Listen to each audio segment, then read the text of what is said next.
केन्दुझर जिला झुंपुरा ब्लॉक ओसनपाट उच्च विद्यालय खेल पड़िया माँ बासुली क्रिकेट प्रतियोगिता अनुष्ठित हो जाइछि।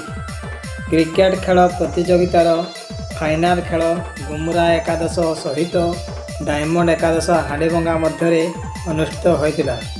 गुमुरा एकादश 2 रन रे डायमंड एकादश को परास्त करी चैंपियन आख्या लाभ करिछि।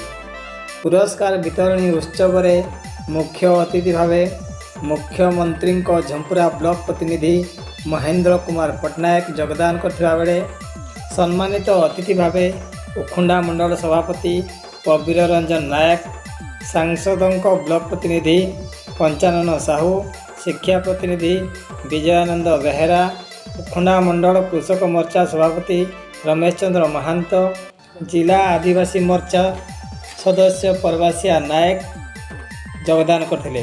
खेल परिचालना करथिले खेल शिक्षक लक्ष्मण कुमार महांत, अविनाश बारिक।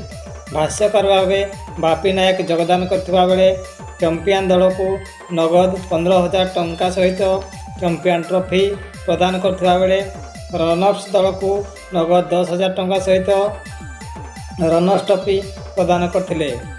खेल को परिचालना रे सहयोग करथिले पंकज, देवा, पप्पू, मनोज, दीपू, सिपुन, संजय, महेंद्र, कृष्णा, जेना, काबुला, अनिल, गुरु प्रमुख। ब्यूरो रिपोर्ट, बैतरणी खबर।